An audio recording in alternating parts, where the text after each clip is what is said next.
രോഹിതേട്ടാ, മുൻ മുഖ്യമന്ത്രി കൂടിയായ VS അച്യുതാനന്ദന്റെ മരണശേഷം വരുന്ന ആദ്യ തെരഞ്ഞെടുപ്പാണ്, നിയമസഭാ തെരഞ്ഞെടുപ്പാണ്. അപ്പോൾ മലമ്പുഴ മണ്ഡലം തീർച്ചയായും എല്ലാവരും നോക്കിക്കാണുന്ന ഒരു മണ്ഡലം തന്നെയാണ്.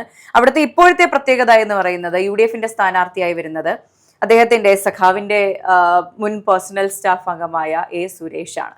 അപ്പോൾ മലമ്പുഴയുടെ ഒരു രാഷ്ട്രീയ സാഹചര്യം എടുത്തു നോക്കുകയാണെങ്കിൽ ഇടത് വേരോട്ടമുള്ള ഒരു മണ്ണാണത്.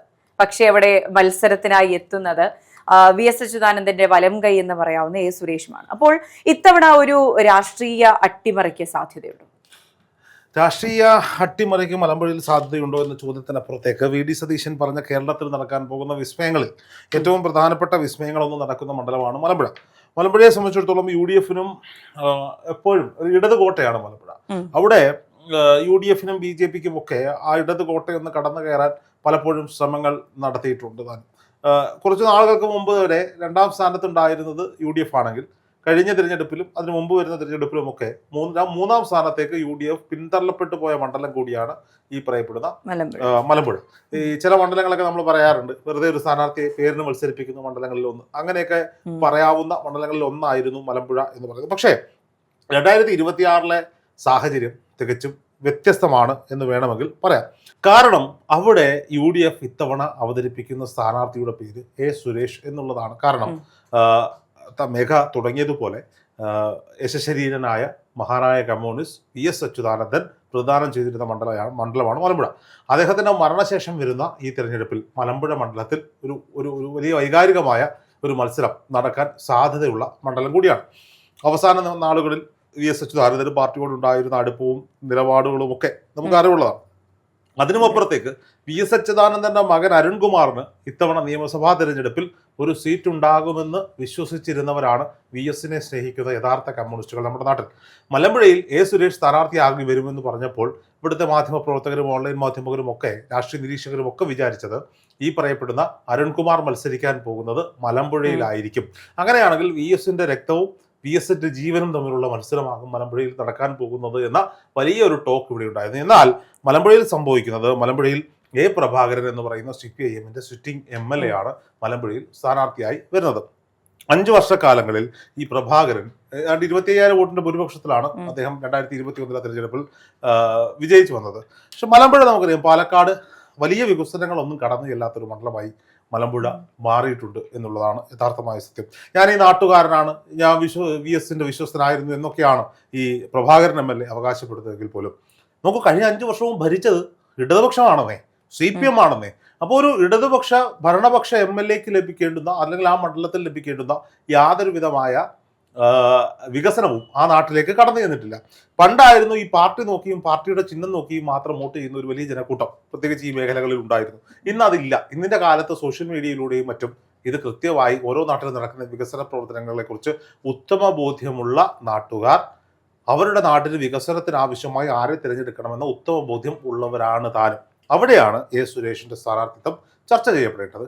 കഴിഞ്ഞ തിരഞ്ഞെടുപ്പിൽ 2ാം സ്ഥാനത്തേക്ക് എത്തിയത് BJP ആയിരുന്നു. BJPയിൽ നിന്ന് തന്നെ കൃഷ്ണകുമാർ ആയിരുന്നു അവിടെ സ്ഥാനാർത്ഥിയായി. BJPയിൽ നിന്ന് തന്നെ കൃഷ്ണകുമാറാണ് അവിടെ NDAയുടെ സ്ഥാനാർത്ഥിയായി മത്സരിച്ചത്. അദ്ദേഹം പിടിച്ച വോട്ടുകൾ എന്ന് പറയുന്നത് 50,200 വോട്ടുകളാണ് 2ാം സ്ഥാനത്തെത്തിയ കൃഷ്ണകുമാറിന് ലഭിച്ചതെങ്കിൽ പ്രഭാകരന് 75,934 വോട്ടുകളാണ് മുഴുവനായി ലഭിച്ചത്. അവിടെ തന്നെ മത്സരിച്ച കോൺഗ്രസിന്റെ സ്ഥാനാർത്ഥി SK അനന്തകൃഷ്ണൻ, ഇന്റർനാഷണൽ കോൺഗ്രസ്സുകാരനാണ്, മലമ്പുഴ നിയോജക മണ്ഡലത്തിൽ നിന്ന് തന്നെയുള്ള ആളാണ്. 35,444 വോട്ടുകൾ മാത്രമേ അദ്ദേഹത്തിന്, അതായത് 21% വോട്ടുകൾ മാത്രമേ ഈ പറയപ്പെടുന്ന അനന്തകൃഷ്ണൻ അവിടെ സ്വരൂപിക്കാൻ സാധിച്ചിട്ടുള്ളൂ എന്നതാണ്. അപ്പോൾ ഈ 2021 2016 നിയമസഭാ തെരഞ്ഞെടുപ്പുകളുടെ കണക്കുകൾ നമ്മൾ അവലോകനം ചെയ്യുമ്പോൾ BJPക്ക് അവിടെ വലിയൊരു വളർച്ച പടർന്നു കയറാൻ സാധിച്ചിട്ടുണ്ട് എന്ന് വേണമെങ്കിൽ നമുക്ക് വിലയിരുത്താൻ. പക്ഷേ ഇവിടെ എന്താണ് സംഭവിക്കുന്നത്?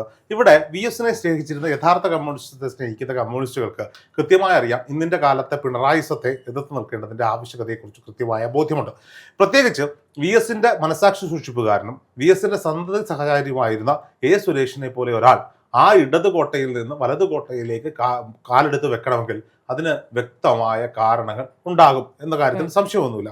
ഒരാളുടെ രാഷ്ട്രീയ നിലപാടെടുത്ത് മറ്റൊരു രാഷ്ട്രീയ പാർട്ടിയിലേക്ക് പോകുമ്പോൾ അയാൾ എന്തൊക്കെ ഭാഷയിലാണ് ഈ CPMന്റെ ഉന്നത സ്ഥാനത്തിരിക്കുന്ന ആളുകൾ ആക്ഷേപിച്ചത് എന്നത് നമുക്ക് മുന്നിൽ ചാനൽ ഫീഡുകളായി നമ്മുടെ മുന്നിൽ കിടപ്പുണ്ട്.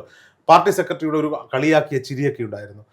ഏതോ ഒരു സഖാവിൻ്റെ ഒരു സ്റ്റേറ്റ്മെന്റ് ഉണ്ടായിരുന്നു, ഞങ്ങളുടെയൊക്കെ നേതാക്കന്മാരുടെ അവർക്കൊക്കെ ചായ ഇട്ട് കൊടുക്കാനും ഒക്കെ നിന്ന ആളുകളാണ് ഈ പോയത് എന്ന തരത്തിലൊരു സ്റ്റേറ്റ്മെന്റ് വരെ ഇറക്കാൻ അവർ മടിച്ചില്ല എന്നുള്ളതാണ്. ഇതൊക്കെ മലമ്പുഴയിലെ ജനങ്ങൾ കാണുന്നുണ്ട് എന്നുള്ളതാണ്. ഇപ്പൊ രണ്ടാം സ്ഥാനത്ത് നിൽക്കുന്ന സി കൃഷ്ണകുമാർ, ഈ സി കൃഷ്ണകുമാറിനെ സംബന്ധിച്ചിടത്തോളം നമുക്കറിയാം പാലക്കാട് ഉപതെരഞ്ഞെടുപ്പിൽ മത്സരിച്ച് വലിയ പരാജയം നേരിട്ടിട്ടുള്ള ആളാണ്.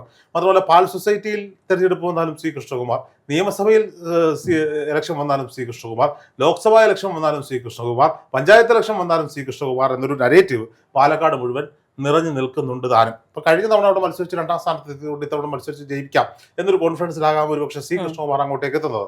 പക്ഷേ ഇവിടെ വലിയൊരു UDF തരംഗം, ഒരു ഭരണവിരുദ്ധ വികാരം ഇവിടെ നിലനിൽക്കുന്നുണ്ട്. അതുകൊണ്ട് തന്നെ UDFന് ഈ പറയപ്പെടുന്ന മലമ്പുഴ നിയോജക മണ്ഡലത്തിൽ ഒരു എന്താ പറയാ, അവരുടെ പഴയ പ്രതാപത്തിലേക്ക് ഉയർന്നു വരാൻ കഴിയുന്ന എല്ലാ സാഹചര്യങ്ങളുമുണ്ട്. VSന്റെ വിശ്വസ്തർ എന്ന നിലയിൽ കമ്മ്യൂണിസ്റ്റ് കോട്ടകളിൽ നിന്ന്, ഇടത് കോട്ടകളിൽ നിന്ന്, കോൺഗ്രസിൽ നിന്ന് BJPയിലേക്ക് പോയ വോട്ടുകളൊക്കെ തിരിച്ചു പിടിച്ചു കൊണ്ടുവരുവാനുള്ള സാഹചര്യം അവിടെ ഉണ്ട്. തുടക്കത്തിലൊക്കെ മലമ്പുഴയെ പറ്റി ചർച്ച ചെയ്യുമ്പോൾ അവിടെ ഒരു ഇടത് BJP ഫൈറ്റ് നടക്കുന്ന കേരളത്തിലെ ചുരുക്കം ചില മണ്ഡലങ്ങളിൽ ഒന്നാണ് ഈ പറയപ്പെടുന്ന മലമ്പുഴ എന്നായിരുന്നു വെപ്പ്. പക്ഷെ ഈ പറയപ്പെടുന്ന സുരേഷിന്റെ സ്ഥാനാർത്ഥിത്വം ചർച്ച ചെയ്യപ്പെട്ടതോടുകൂടി മലമ്പുഴയിൽ ഒരു ത്രികോണ മത്സരത്തിന് പോരൊരുങ്ങുന്നു എന്ന് ജനങ്ങൾക്ക് മനസ്സിലായിട്ടുണ്ട്. സത്യത്തിൽ മലമ്പുഴയിൽ സംഭവിക്കുന്ന ഒരു ത്രികോണ മത്സരമാണ്. ഈ ത്രികോണ മത്സരങ്ങൾ നടക്കുന്ന മണ്ഡലങ്ങൾ ചുരുക്കമാണ്. ഇപ്പൊ ഈ പറയപ്പെടുന്ന പാലക്കാട് പോലും ത്രികോണ മത്സരം എന്ന് പറയാൻ പറ്റില്ല. പാലക്കാട് നടക്കുന്നത് ഒരു കോൺഗ്രസ് BJP പോരാണ്. ഇപ്പൊ നേമത്ത് ഇപ്പോ പുതിയ സ്ഥാനാർത്ഥിയുടെ പേര്, ശബരിനാഥന്റെ പേര് വരുന്നതോടുകൂടി അവിടെ ഒരു ത്രികോണ മത്സരത്തിന് കളമൊരുങ്ങുന്നു. അങ്ങനെയുള്ള മണ്ഡലങ്ങൾ ഉണ്ട്, ഇല്ല എന്ന് പറയുന്നില്ല. പക്ഷെ പാലക്കാട് മലമ്പുഴയിലാണ് യഥാർത്ഥ ത്രികോണ മത്സരത്തിന്റെ ചിത്രത്തിലേക്ക് ഇപ്പോൾ വരുന്നത്. മൂന്നാം സ്ഥാനത്ത് നിൽക്കുന്ന UDFനെ സംബന്ധിച്ചിടത്തോളം അവിടെ ഇറക്കാൻ കഴിയുന്ന ഏറ്റവും മികച്ച സ്ഥാനാർത്ഥി അവർ കണ്ടെത്തിയിരിക്കുന്നു.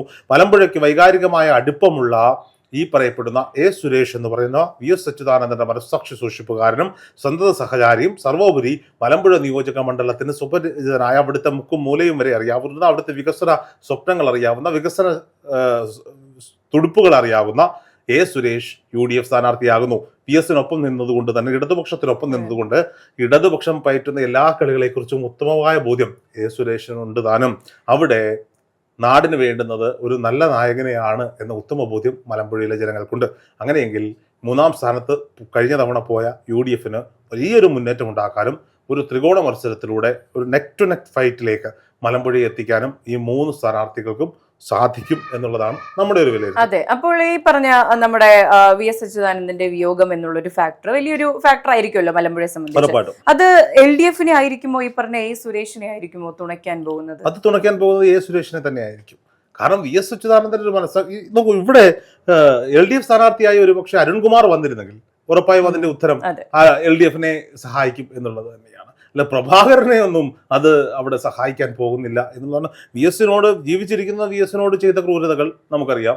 മരണപ്പെട്ടതിന് ശേഷവും അദ്ദേഹത്തിന്റെ കുടുംബത്തിന് അർഹിക്കുന്ന പരിഗണന ഈ തിരഞ്ഞെടുപ്പിൽ നൽകുന്നില്ല എന്നുള്ളത് മലമ്പുഴയിലെ ജനങ്ങൾക്ക് ഉത്തമ ബോധ്യമുള്ളത് തന്നെയാണ്. അപ്പോൾ സുരേഷ് എന്തുകൊണ്ട് പാർട്ടി വിട്ടു പോകേണ്ടി വന്ന സാഹചര്യമുണ്ടായി?